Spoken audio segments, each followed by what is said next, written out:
Okay. Let's get started. Globalization, second session. Our first session is already on YouTube, thanks to Alan's. He can get a doctorate. He can also be a Hollywood producer, director, based on what he's doing so far. It's terrific. So we've got discussion. We've got it's there waiting for you. So you can be here or not. The video makes more possible.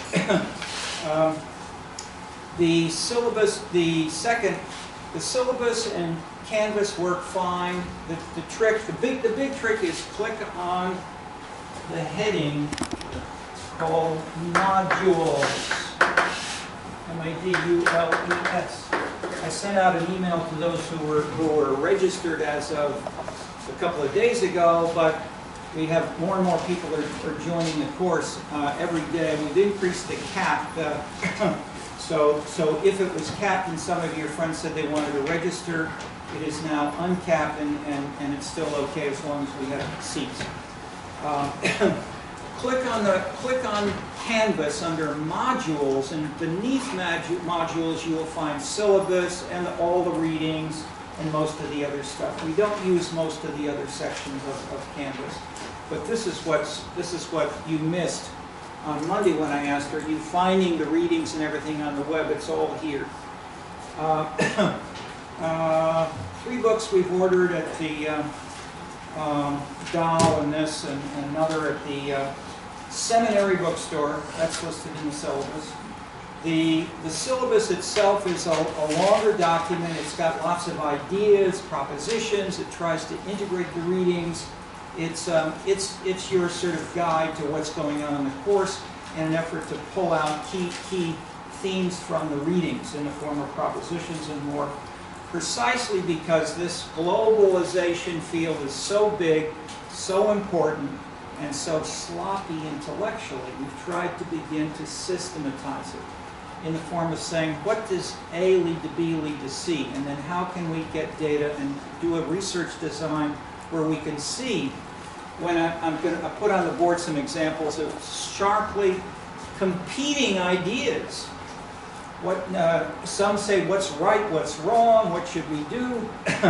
But similarly, how do we advance democracy? How do we advance the environmental sustainability? How do we advance the human rights regime? All these are burning issues, and people are killing each other, as we see every day on the media, especially this week, over how to advance these competing agendas. And these will be here for most of our lives, very likely.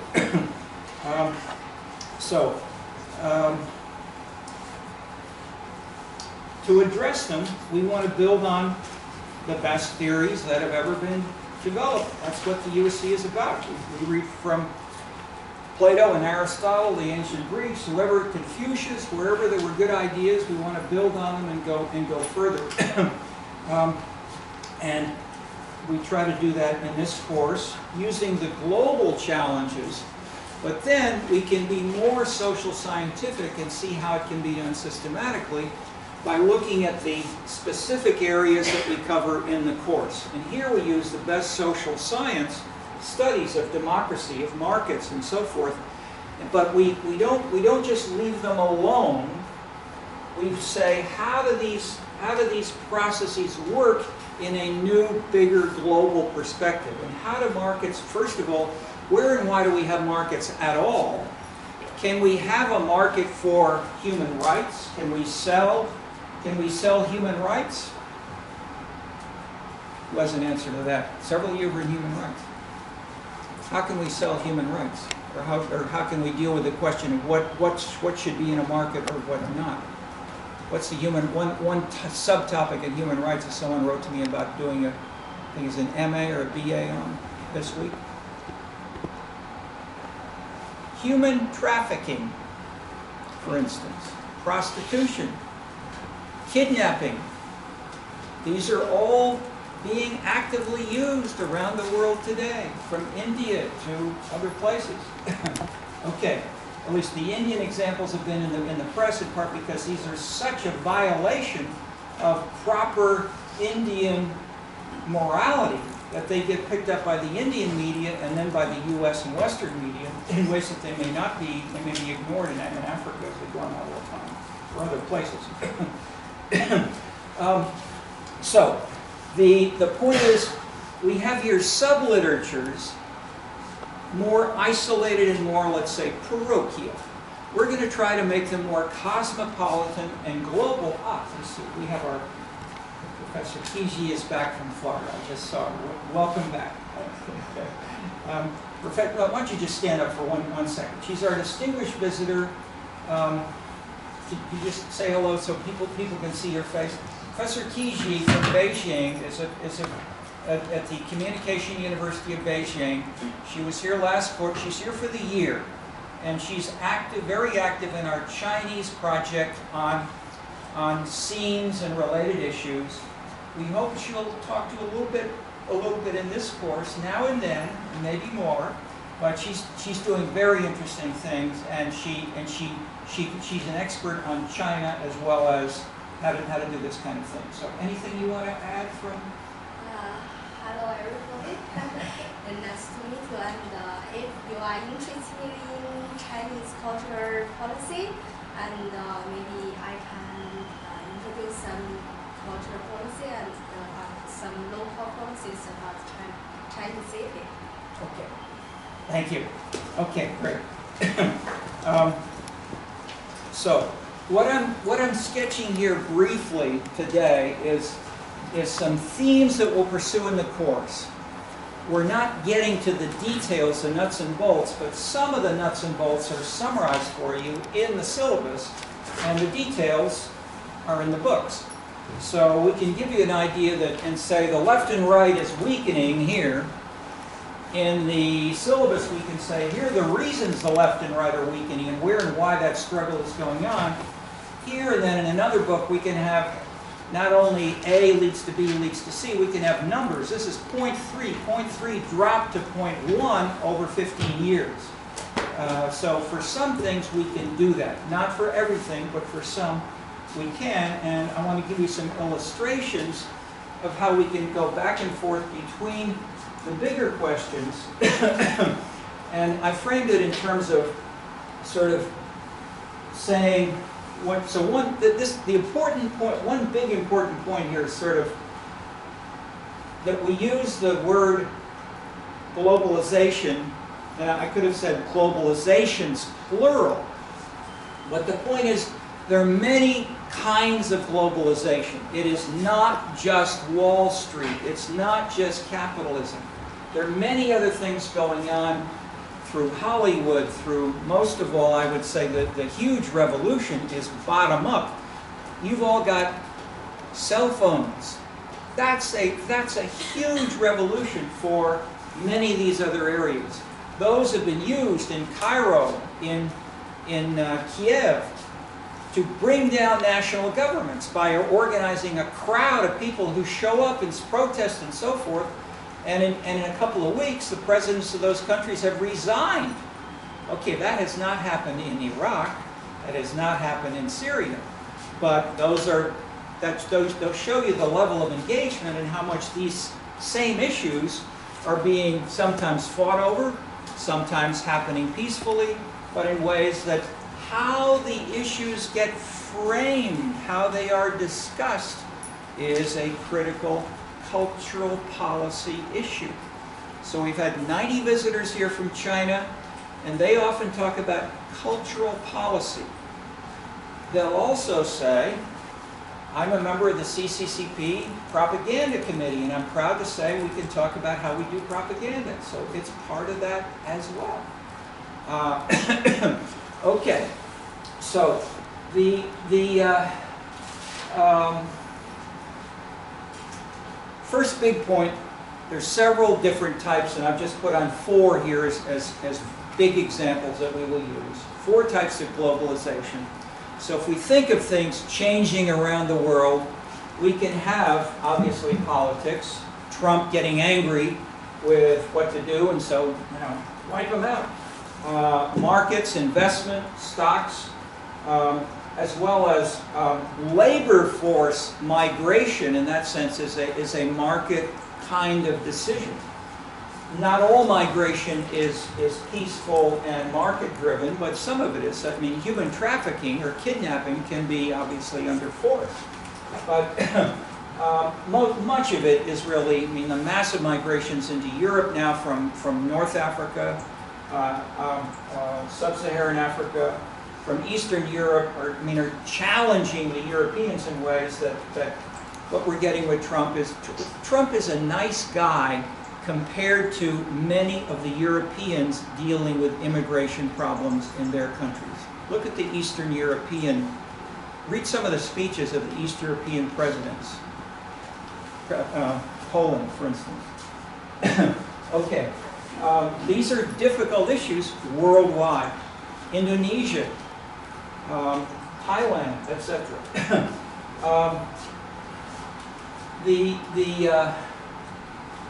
So we have multiple types within each of these general headings: markets, politics, culture, human rights.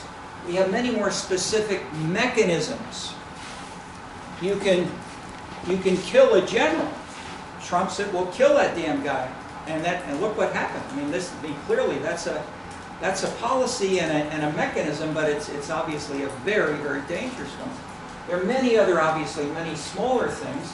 Some of them are events and actions like that. Others are the transformation, like the weakening of a political party, the rise of social media, the use of cell phones. These are all globally driven, very important new processes which are changing earlier, slower patterns of change. Sometimes slower, sometimes not. We'll have examples. Okay, so we have types, subtypes.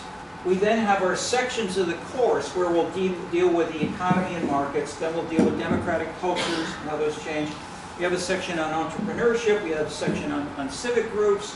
We have sections on social movements.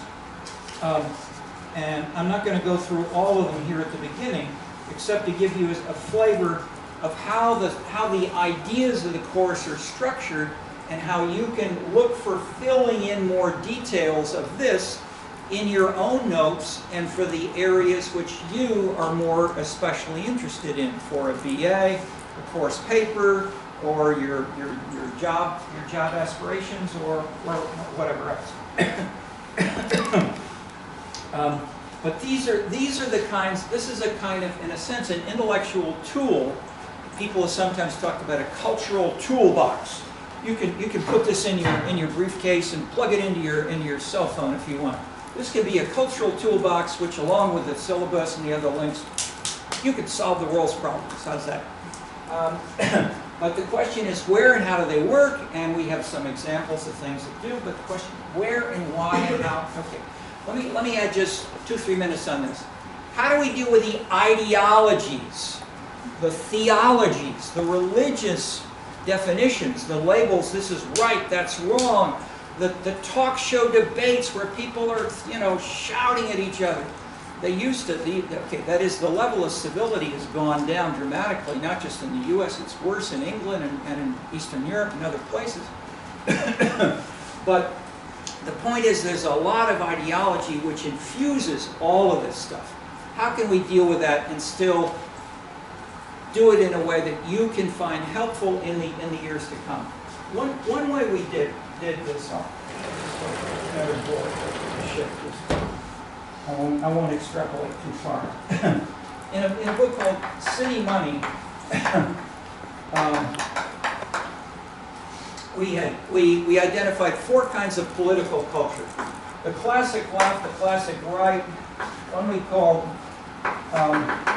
ethnic politics, and one called the new political culture. In a sense, this is historically called things like reform politics, or Bill Clinton, Tony Blair, people of that sort.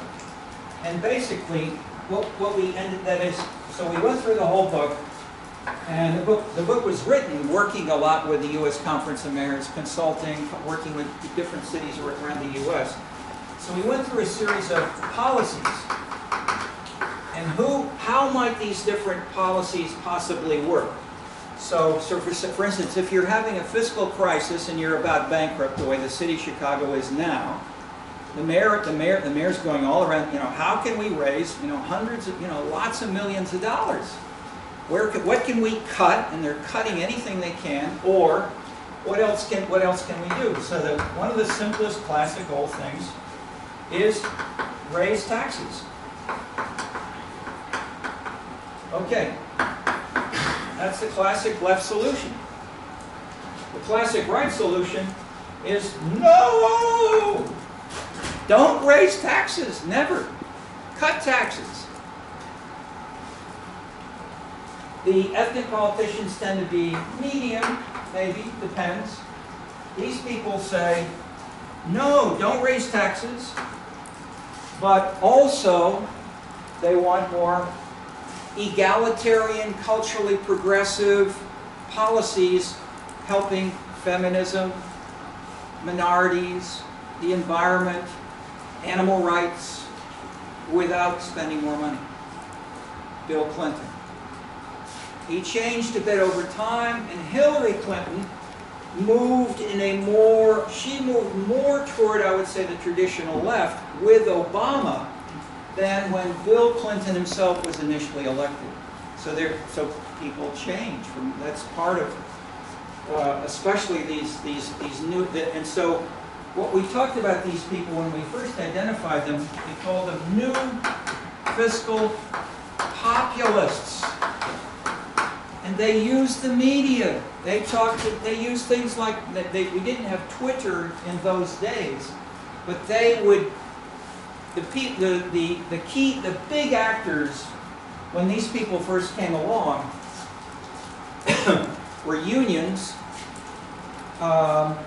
political parties, and traditional civic groups.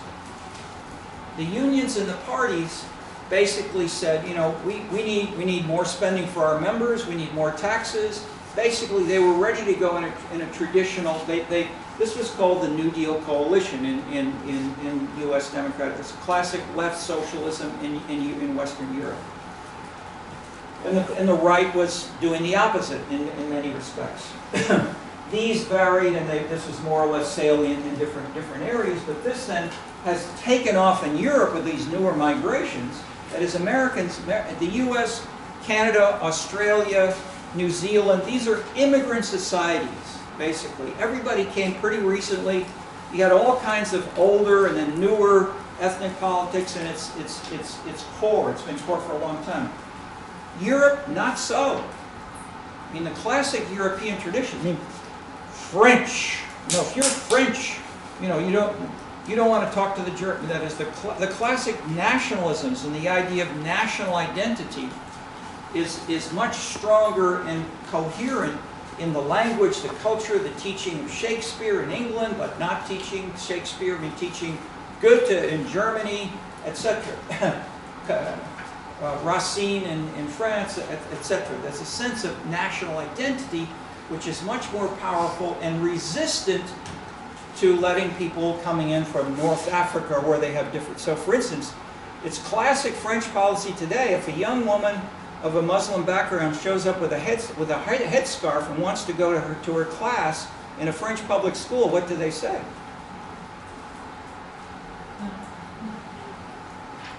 Who wants to elaborate?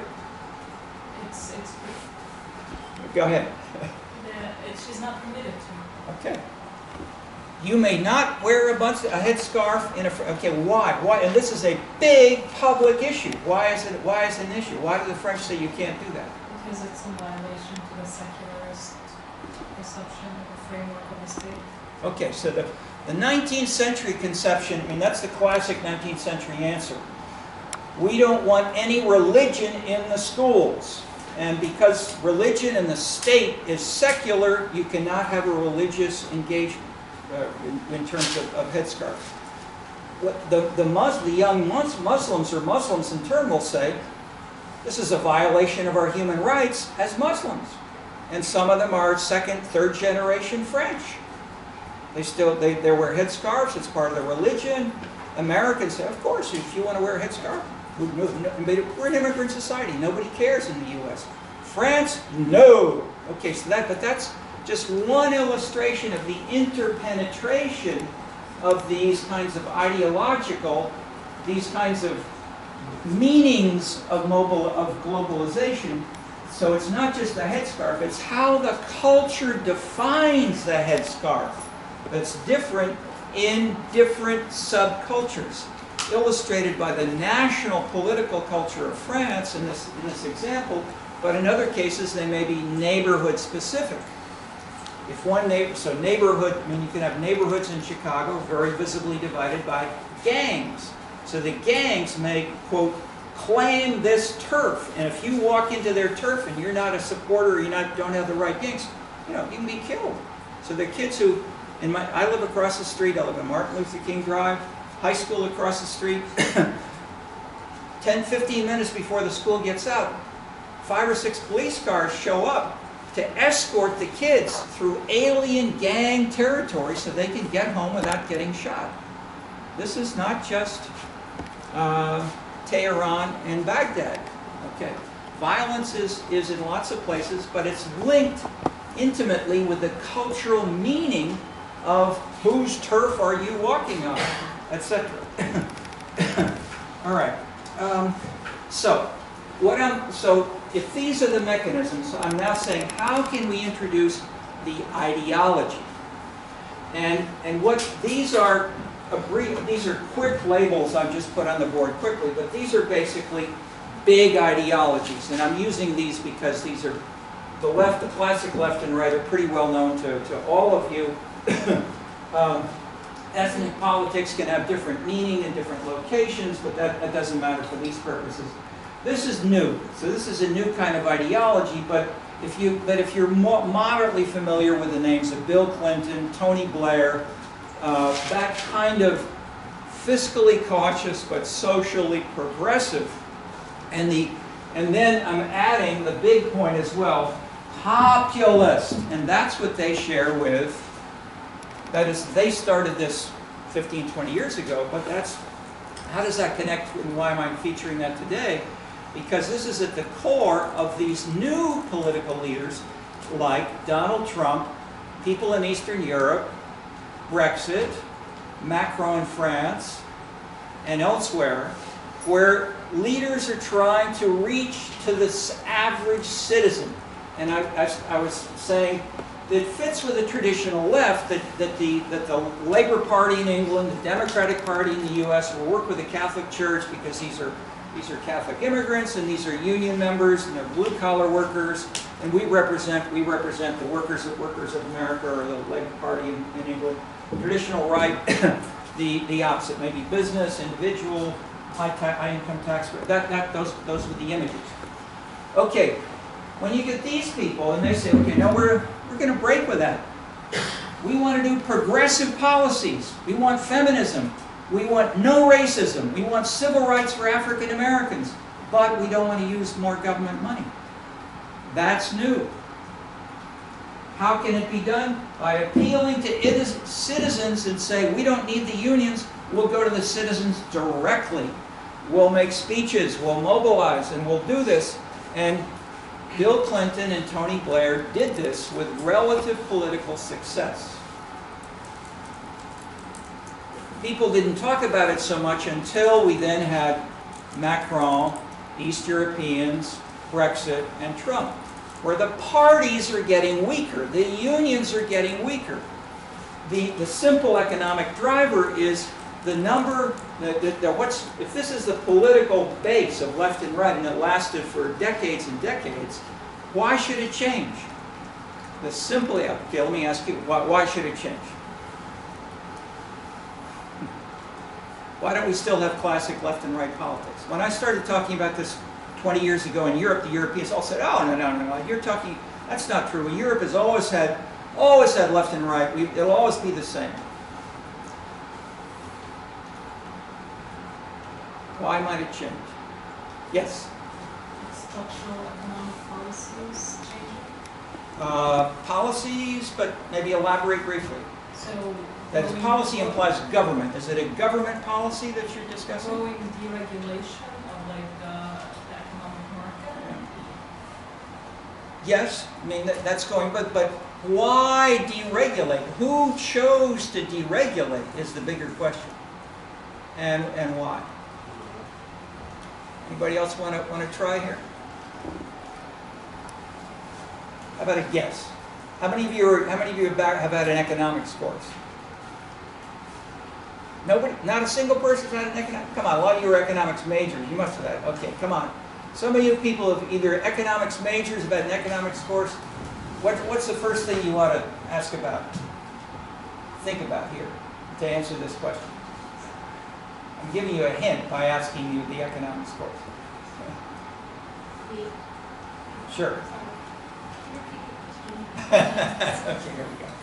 No, it won't take forever.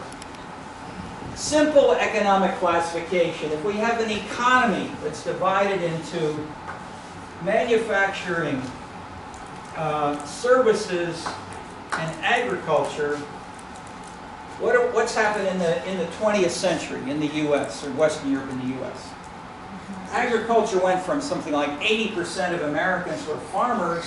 That's gone way down. Services have gone way up. Services, social services, doctors, lawyers, massage, that's it. How about manufacturing? Okay, manufacturing is critical politically because this is the economic base of the Democratic Party. Blue-collar workers who worked in factories, who built Fords. Ford, famous founding father of capitalism, Henry Ford. What did he say about history? History is bunk. Okay. Okay. If we ask the Henry Ford non-question, what happened here, Henry?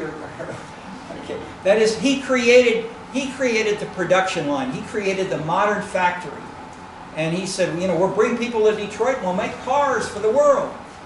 And not only did he make cars, people started factories in China and Germany and everywhere. Pop, pop, pop, pop, pop, pop. Okay. And the manufacturing took off in the first 20th century. People left. They left being farmers in the South, low-income farmers. That is, but an important point was in Detroit from about 1905 when he started something like that up till about 1950 or 60. These were blue-collar workers, and what was their ethnic background? Were they black or what?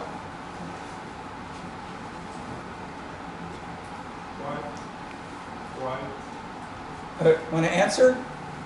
Okay, the answer is yes. These were mainly white blue-collar workers, and Detroit became an African. That is, Chicago had far more African Americans and a stronger political consciousness of being an African American in Chicago than they did in Detroit. That changed only recently in the 60s, 70s, and 80s. Okay, so but the point is, manufacturing was still very big in Detroit.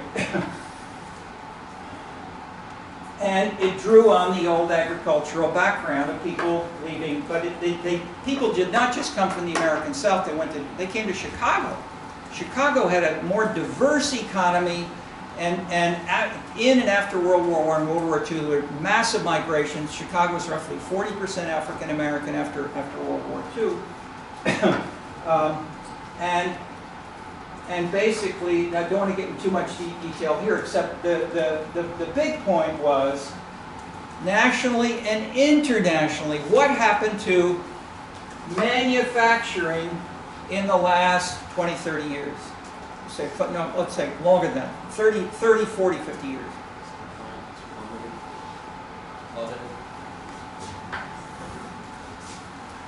Yes. Half of the blue-collar workers in France, England, US left, or that is, they no longer had jobs in the last 40, 50 years.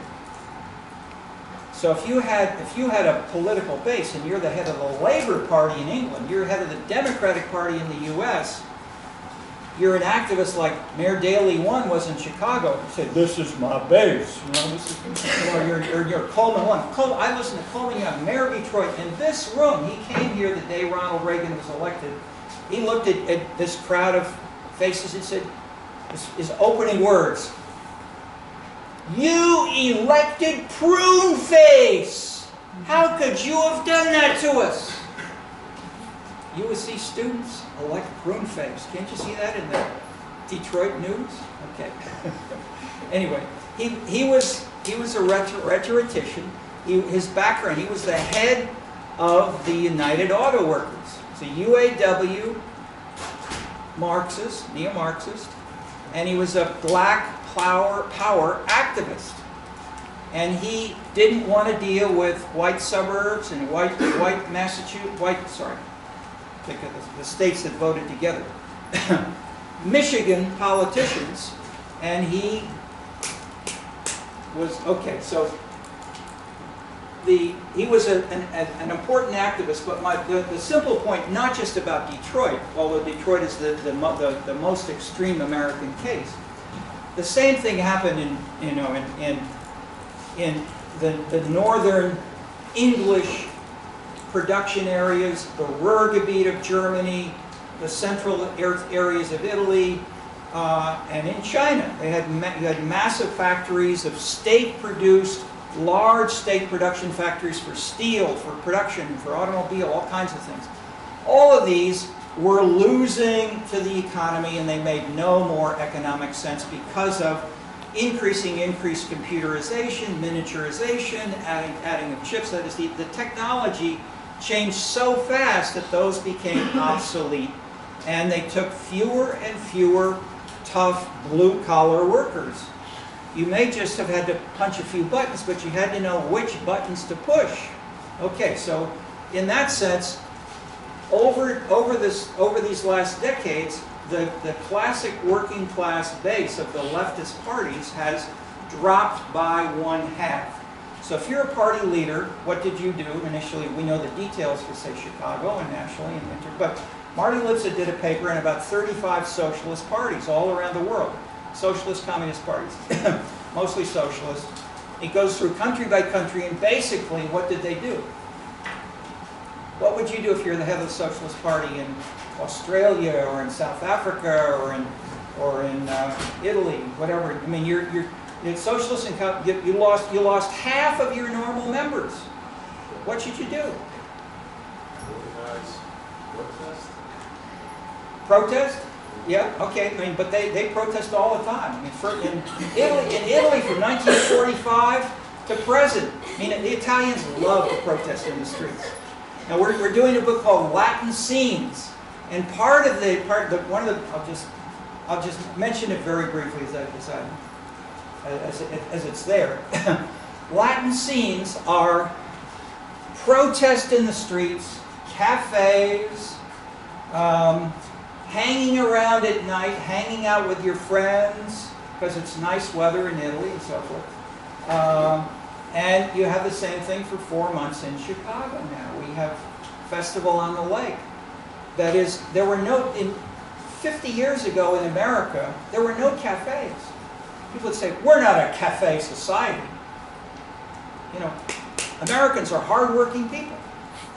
That was before Starbucks. And then Starbucks came along, somehow they found some people who weren't real Americans, I guess. Okay. In Seoul, in the Koreans, look at the national service. How many hours a week do you work? You ask people all around the world. The Koreans are above the Chinese. They're above the Americans. The Koreans work really, really hard. Okay, point one. Point two, Paris has about 2,000 cafes and it's sort of going down. New York has about something over 1,000 cafes. They're going up. How about Seoul? They had 300 or so about 5 years ago. No, maybe let's say 10 years ago. They maybe had 300 or 400 cafes. How many cafes have in Seoul now? Based on Paris and New York, what would you guess? 18,000. Shanghai, something below that, but there's been an explosion of cafes in Beijing and Seoul and in Asia. What does this mean? We need Qi to help us understand this.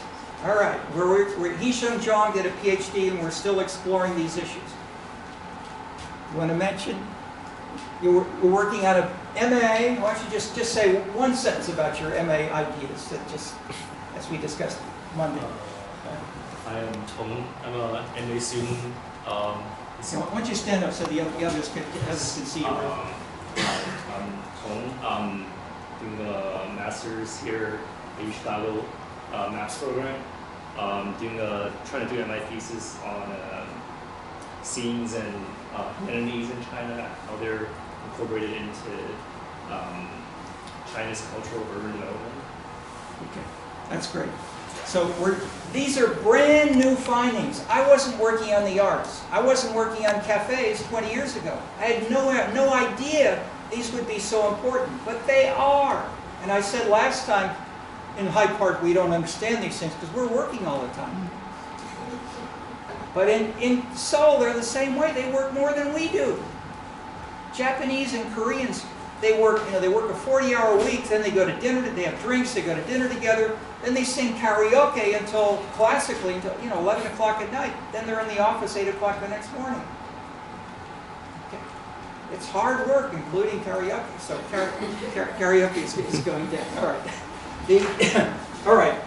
Quick bottom line of this story is, if the blue-collar workers have disappeared, you're the Labor Party head, what do you do? So you said maybe less regulation, second, protest in the streets, yes, all of that's happening. What else? Yes? A little louder? A little louder, please. A little louder? Like incentives you need to make people want to work. Maybe, but do the unions and the parties really want to make people work? Usually the unions say, no, we don't want to make people, we want to help people have more income and stay at home so you can enjoy life. So, yeah? People, maybe they want to find new members in other sectors? Yes, okay, very, very important. Okay, let's elaborate that briefly. How would the left parties find new members in other sectors? How might that happen, and how has that happened historically in most of the left parties all around the world? I mean, you should, if you're not old enough to have read the newspapers, but this is in the newspapers more or less now. So let me do that. Oh, actually, I was going to say or in economic, maybe in some other places. I was going to answer, I think, in more contemporary terms, like mobilizations taking place through social media, but no, but that's fine. No, that's good. But you know that's happening. Globalization's taking place through social media. Lots of new issues are coming along. But what do you, as a party leader, say? How can I keep my members? How can I have more members if half of them have gone because they're no longer the jobs? Maybe I need to go to Starbucks. Okay, but if you go to Starbucks, what do you do? Maybe seek members in the service industry, others Okay. are diversifying my base. Okay, good point. I mean, yes, that's one. What's an even? But that okay. So in a sense, Starbucks is in services. So yes, that's what's that's a okay. Why is that why is that old and new at the same time? It's an old answer in the sense that it's going to the workplace, to the job, where people are working in order to say, we want you politically. How could it be a new policy? That is, if you go to Starbucks, you can go to the people who work there, or you can go to the people who are customers. Is there a way you could engage them? Anybody else? Okay. If you want to engage, and here's the theme, populists, how can you engage them? You said social media. You could say, why don't we look on social media and see what people are doing? And if you look at the big issues, and I mentioned last time that Putnam did this book, Bowling Alone. Robert Putnam, we have a section of his reading, and he showed civic group membership is going down for unions, for civic groups, for the Boy Scouts. All these things are going down, except for arts and culture. And this is true of civic organizations. It's also true on the media, social media. If you look at all kinds of stuff on social media, you find not just drive this car or use this kind of lawnmower. Those are appealing. Okay, that is, you also find basketball. You find sports as well as artistic singing, dancing, parades. That is, then where do you get a political linkage there? The environment, feminist women's organizations, human rights. These are the big issues which are also on social media. And traditionally, these were supported by the classic left parties. Let's say, by some, now let me be careful, by some socialist parties. But in Germany, in civilized countries of Germany and Italy, 30 or 40 years ago, whatever, when the environment and women's organizations became hot new topics, and they approached the socialist and communist parties in Germany and Italy, and they said, you know, we're the head of the feminists of Italy, we're the head of the Green Movement in Germany. Will you bring us into your party and give us some voice? And this is simultaneously with them losing votes. And what did the leaders of those parties say? Yes. They said, no, this is the party of Marx and of blue-collar workers, and get out of my office. What did the women and the Greens then do? Form their own party? No, they became terrorists. They kidnapped political leaders. They blew up trains. They assassinated professors for about 4 or 5 years. In Germany and Italy, civilized countries. Then after 4 or 5 years of that, the heads of the communist and socialist parties said, we need you. And after that, after terrorism, then they shifted to, we'd like to be part of the game. Or they started their own parties, and the Green Party was thus seated in the Bundestag as a separate party. But the point was, the political leaders differ by country, in the U.S. a lot by state and by city, but internationally they vary a lot. And in the past, in most countries of the world, unlike the U.S. where you have these primary elections, they have no primaries in 99% of the world. Party leaders make the policy. or they get voted out, so they may lose. And so after they were losing more votes, they then said, maybe we lost to the other parties, maybe we better change. But to change your program when you followed Marx for 100 years was a serious revolution. So in China, people are still it's officially called the CCCP, and C means what it means. But it doesn't have the emotional, it's totally different from under Mao in ways, and the same thing is true for so what I'm talking about was then called Euro-socialism. This happened in Spain, in Italy, to some degree Greece. It did not happen in France. France was Leninist. The French Communist Party never changed until the Berlin Wall went down in 1989. So the point of that is party differences can make big differences in policy, and these are important in influencing what gets tried out. Okay, so how can we deal with this as social scientists? We can describe it. We can start by looking for, trying to figure out what happened when and where. But if we can lay out, as in the U.S., it simplifies a little bit, but these were the major divisions within the U.S. and largely Western Europe, let's say in the 60s, 70s, 80s, 90s, whatever. These were just coming in and they were new. But then what happened?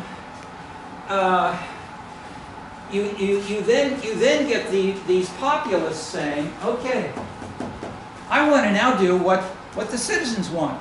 You'd have a mayor, take this to a local level. Mayor Koch in New York used to go on the subways and say, and the subway stops waiting, people waiting for the subway, they hang around so they talk to the mayor a little bit. The Mayor Koch would say, how am I doing? He'd listen. The labor leaders in those years did not. Okay, so the point is the populists began listening and looking for ways to get more votes that did not fit the party programs. So party programs got twisted around in ways that did not fit the party leaders, but they got the votes. And that changed a lot, changed some of these policies. Okay. New issues then surfaced, and one of the biggest issues was moralism. That is, what's moralism? Moralism can be what you read in the Bible. It can also be, what does the average person want? And the average person can appeal and understand more if you talk about equality, egalitarianism. Everybody should have the same health care. Healthcare is a right, not a privilege. Classic button, which you see in hospitals in the U.S. and Western Europe. Okay, so we have these conflicts, but what I'm saying here, as I said last time briefly, you can have either an abstract ideology that the world should be governed by markets and nothing else, and you can call that neoliberalism. Some do, but even that is too simple. Or you can have let's say a classic right.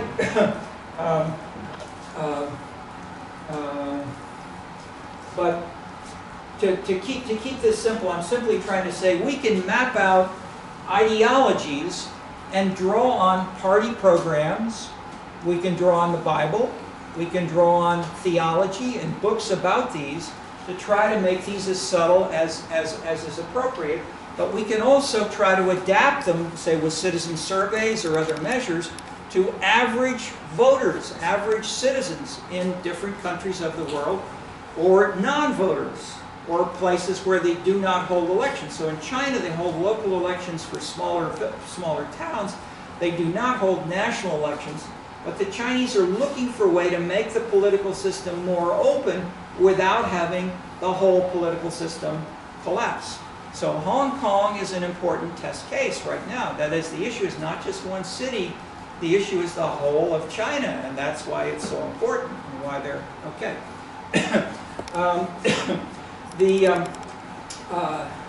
So my point is, we can, as social scientists, consider ideology as social facts, as data, and classify them with content analysis, with themes, with the literary subtlety as much as we want, and then cross-classify them with specific policies, such as raising taxes, improving productivity. So productivity is what these people want. The non-reformers say we can hold we can be fiscally cautious, and we can be socially liberal. We want to help the average person. We want to help the disadvantaged. We want to get rid of crime. We want to get rid of racism, but we don't want to spend money. The main answer as to how can you possibly do that is improve government productivity. So Bill Clinton and his other supporters basically invented the internet. You can imagine that the internet and computers are a major driver of lots of changes in China and Italy, as well as in the U.S. But that is, the implications are productivity can change a lot in different ways, and you can potentially do things a lot better with more, that is, we so-called live in a knowledge economy.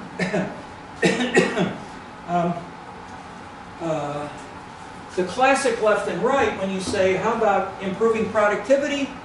They both say, that's hypocrisy, it can't be done. The only way you can change policy is to spend money if you're on the left, whereas these people say the only way to make government better is to cut taxes and make the private sector take over response. Contract out. Don't try to have government do it at all. I mean, so in that sense, so we can have contracting as another policy. So contracting, traditional right will say contract out to the private sector. The union leaders say, no. We're defending the city of Chicago workers. We don't want you to take away jobs from our city, from our union. Okay, so we've got each of these come together, but you can spell those things out, is the point I'm making. You, I, we as analysts, or the party leaders, trying to interpret what should we do? If you're the head of the Labor Party in those years, or you're in Germany, these were real issues. A lot of people got killed because they made the wrong decisions.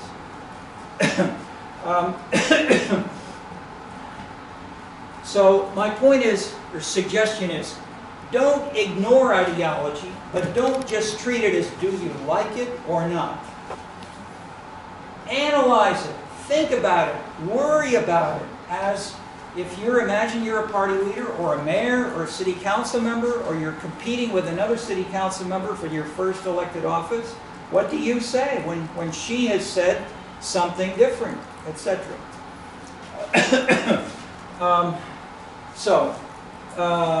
I'll end there for now and simply say we'll include ideology, but we'll try to do so as observers, but engaged enough observers that we listen. Okay, and I'll just, as we're gonna, I don't want to go on too long here, but let me jump ahead a little bit more. Okay, so let me say a few words about the readings in the first three sections, just to get us going. Just to give you a flavor of some of the specifics. As most of what I'm giving you now is pretty general. Most of the course will be more concrete and specific than this. But in the first section, globalization, economics, technology, hierarchy. First reading is Adam Smith, The Wealth of Nations. Economics 101. How does the extent of the market permit a more advanced division of labor, the prime moving force generating the wealth of nations? Does this mention government? Regulation? No, there wasn't much regulation. That is, there was regulation, but people didn't. So Adam Smith, he didn't use that term, but he said we should not have government telling us how to do this. But basically he was saying don't regulate. But the states of that era regulated much more than states do in the 20th century. Okay. Adam Smith. Thomas Friedman, The World is Flat. Friedman is a New York Times journalist, written some big bestsellers. This was the #1 bestseller in the United States of a non-fiction book for several years. This put globalization on the coffee table, at least, maybe not read, but it's on the coffee table of everybody in America, or at least all the New York Times readers in America. And introduced a metaphor like the golden straitjacket. That if you can be rich the way Adam Smith discussed it, but you've got to wear a golden straitjacket, which makes you get wealthy, but it constrains your movement. And that was sort of a metaphor of neoliberalism, that the market rules force you to do certain things, and you can wiggle, but you still are wearing that straitjacket. So that's Friedman. Friedman, I would say, in that sense, I won't try to label him, but Friedman, in that sense, used a metaphor for economics in driving other choices, which I think was unfortunate and overstated. Okay, Bashkin is close to what we're doing here. Bashkin lays out the idea that there's several different dimensions of global cities and tests them across different urbanizing areas. And in that sense, it extends this discussion. Saskia Sassen, the global city, is a provocative statement of how globalization is getting more and more important. Her most original and provocative idea was that as you have globalization, especially in places like New York, Tokyo, and London, you also have more inequality in income, that the rich get richer and the poor get poorer, was her argument. Why should the poor get poorer? In her argument. In the global cities, yes. You're outsourcing labor Outsourcing to to other countries. well, that was happening, yes, but she's dealing really with the income distribution within New York City, or that is, she mostly worked on New York City, where she felt this helped best. The informalization of work? Or? So, yes, in part, but why? And I think you've read the book, so you know the answer. More low-paid jobs. Okay. That's not some more answer. There were more low-paying jobs, but that's almost the definition of why is there income inequality. Why were there more low-paying jobs if there were also more high-paying jobs? I don't want to go into too much detail because we'll do that next week. But just get the idea out there very quickly. Anybody else want to guess? Okay, if nobody's coming up with the answer which she gave, so I will say read about it for next week and you will be surprised. Okay, because none of you guessed or imagined what she says. And so that is this debate. This is a very hot debate right now around the world, and especially among social scientists and policy advisors, urban planners, consultants. How can we deal with poverty? Not to mention the presidential primaries that we're getting geared up for right now. 4 years ago, this was the same issue. How do you deal with making life better for poor people?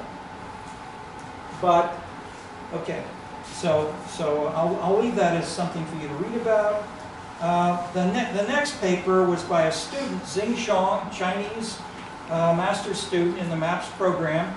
She noted that Saskia Sassen wrote about 3 cities: New York, London, and Tokyo. And maybe there were other things happening in these cities which made Sassen's interpretation too simple. So she took every metro area of the U.S. so she could have a large number of cases, a little bigger data, and then said we can do multi-causal analysis. We can look at, the last time I put on the board, multi-causal analysis. The world is not just one thing with one cause. We have many different causes which are going on here, X1, X2, X3. And if the world is multi-causal, to test their importance, we need more than 3 cities. We need variations. some rich cities, some poor cities, some growing poor sectors, some smaller, etc. Then we could say, is it due to being in the south? Is it due to rainfall? Is it due to freeways? Is it due to the labor force?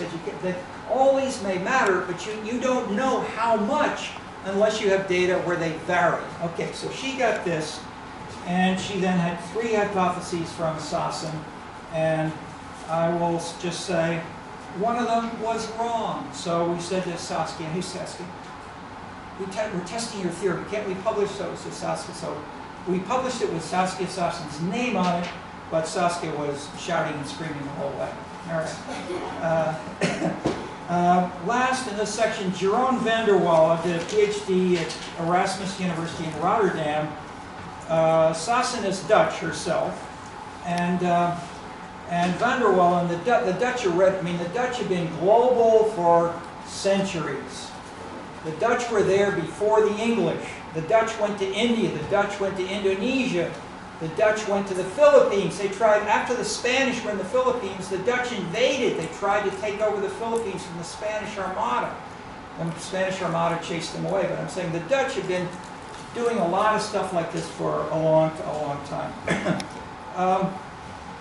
And van der Walle has interesting, surprising results about immigration and immigrants, as these are big issues, which I'll leave for us to talk about next week.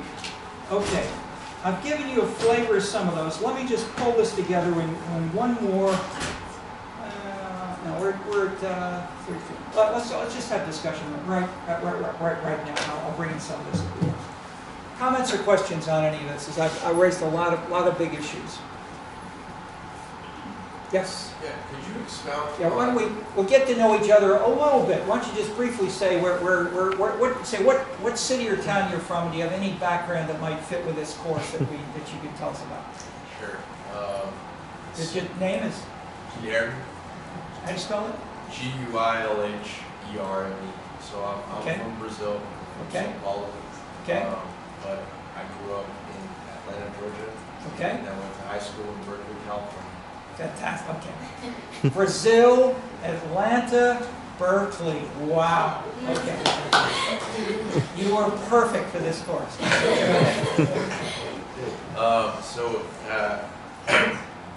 I'm here doing the MA thesis as well.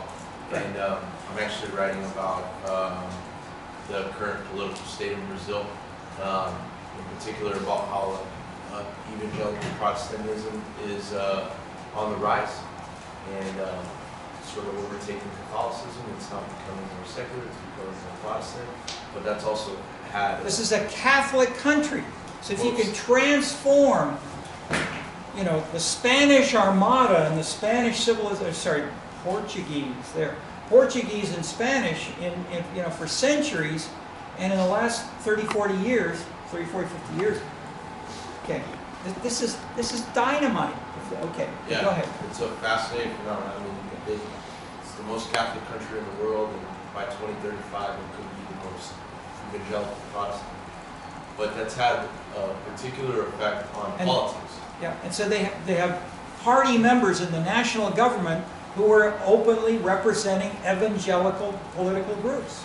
So That's exactly right. In fact, the president was recently affiliated with the Social Christian Party. And it's also impressive because we've come from a left-wing government to now a far-right conservative government. Yeah, so my question was, I thought it was interesting when you were talking about the shift to moralism, and I think that's had sort of a populist draw. So I wanted to ask you if you could expound on that. okay, now we will expound a lot on this, and if you want a reference for now, look at a book called The New Political Culture. That's where we first put it forth, and there are really 7 books on the topic in different ways. Another one's called The Breakdown of Class Politics, with Seymour Martin Lipset and I did. So we had conferences on this for a decade. As soon as we published a paper, people started attacking us, and so we then published the proceedings. We kept working on. We're working on new and new papers.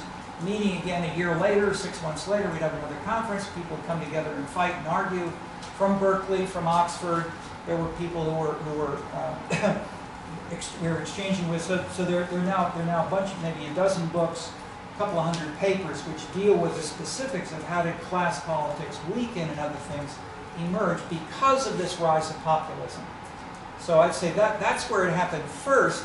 But then the new round is what we're talking about, which you're talking about now, much more recently with the more traditional people sometimes say on the right. But right and left you have to be very careful about. They've got new meanings in ways that don't fit with the 19th century socialist past of the European or U.S. New Deal.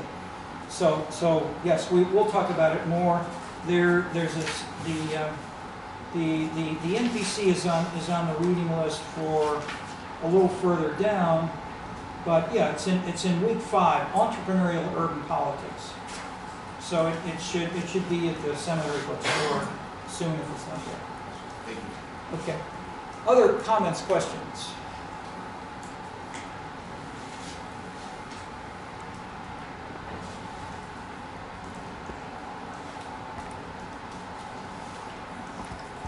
Anyone else want to add a possible paper topic or just an interest you have in some of this, some of these themes, such as you heard right there? But anyone else from any other, either far off place or Chicago suburb? We had one woman from one suburban Chicago suburb last quarter who talked about the 2 suburbs who were adjacent and how drastically different the 3 were. And that was quite something. I'll bring it in later on. But anybody from Chicago suburb? 1, 2, okay. Want to mention the name? Well met. Okay, now that's a, where are you from? Darien. Okay. Want to tell us about any of the, what do people talk about in the high schools? What do people in Darien or Willamette High School say? You know, we're proud to be in Willamette. We're different. Why?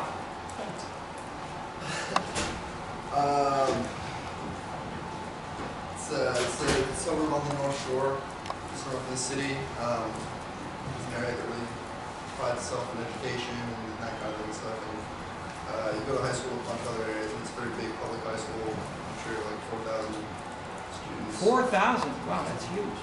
Okay. Yeah, and but I think they really pride themselves on education. What's the name of the school district? New Trier Township. Okay, yeah, this was probably the top high school district in the Chicago area. Very strong, competitive high school, public high school, very high standards. So I didn't know it was 4,000 people. Is there more than one high school or just one in the district?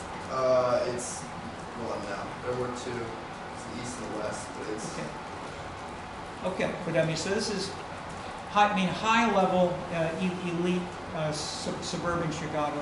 But what beyond the do people talk about academic excellence in the high school or not at all? the students. Yeah. Maybe not so much. Yeah. What do they talk about? What makes them different from? I live in Bronzeville. What's different between Willamette and Bronzeville? Or anywhere else? Anywhere else. Any rivals, or football rivals, or whatever? Football rivals? Yeah, I guess there's a rivalry with a lot of surrounding high schools that are maybe from communities that are a little less well established. Definitely football, but in all other sports as well. How about Darien? Well, I went to Just a little louder? I went to a Catholic high school that was Okay, no, all the better. No, but how is it distinctive, say, from the public schools? there's a Jason Lutheran school there, and so it's kind of like the same religion focus on academics, also like a certain public, I guess, A certain what? socioeconomic like background because there was tuition costs associated, so it's pretty different. I Okay.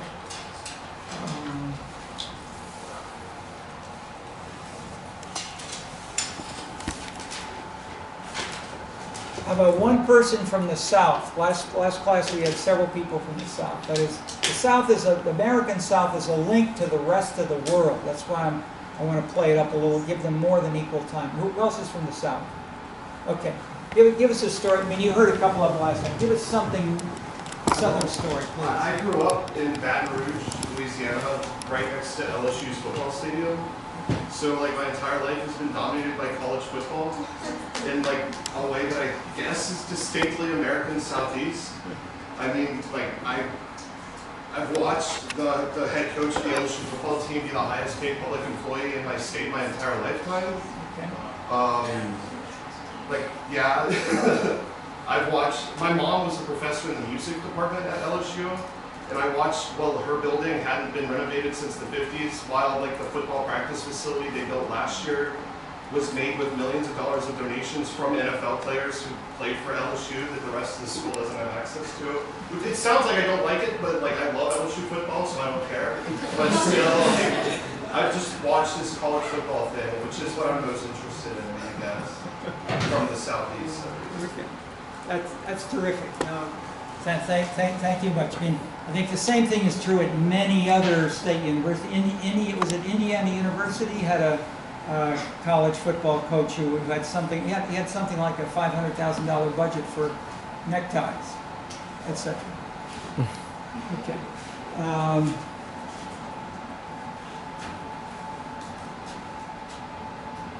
One more international commentary. Any ways to link with any of these themes that you see? I mean, I'm sure we could get lots from Brazil in that example, but anyone else?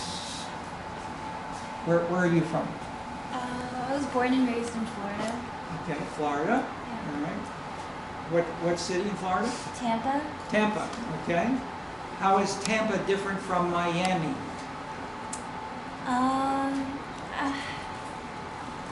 I think South Florida in general is Just a little bit louder for the back. Yeah. Yeah. Tampa. How's Tampa different from Miami?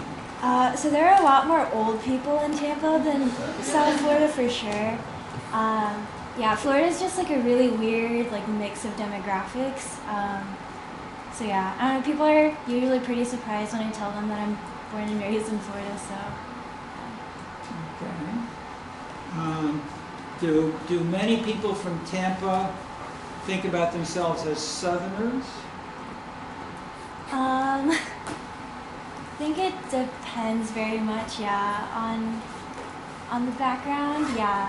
Because there aren't too many people who, like, are born in Florida and stay there for the rest of their lives, right? Okay, We have a lot of... here's the important part for foreigners as well as Yankees. Most people in Tampa and much of Florida who are not born in Florida and live there all their lives, they migrate, especially after they retire, and they're tired of shivering in Maine and Minneapolis. Say, I'm going to go where it's warm and nice. Okay? So that means you've got some of these people from Minneapolis, from Indianapolis, who go to Tampa, as well as people who've been growing oranges for their entire lives. And there's a culture clash. Okay. I mean, Kishi has just been in Florida this last week. You think you want to comment on in Florida as an observer of the cultural? Did you go to Disney? Yes. All right, tell us about it. She's studying cultural policy. When you said, I'm flying in from Orlando, I said, aha, Orlando. Now I know why she went to Florida. Yeah, I just feel very clear because this traveling I accompany with my son, and every time I'm waiting at the entertainment, yes, you know, the Christmas and the New Year, there are a lot of people in the city. So it influences my feeling, and I always feel I'm online. Okay. So yeah. But did you go to Disney World or Disney? Yeah, Disney What World. was it? Magic like? World, Animal Kingdom, and Hollywood Kingdom, and 8 theme parks. Okay. And also the Kennedy Space Center. Kennedy Space Center. Okay. Any other feel? Did you talk to people who lived in Florida? What did the people say? What was your flavor? I don't have any opportunities communicated with people in Florida. Okay. No, but even So in this nearly 2 weeks, I just speak Chinese and with my friends. Okay. So I don't have any feelings about Florida. But the sunshine is really very good. Okay, the sunshine is really very good. Put that in the advertisement. Okay, well we're at the end of the hour for today, but we got a flavor of how things are coming together. We'll go to specifics next Monday.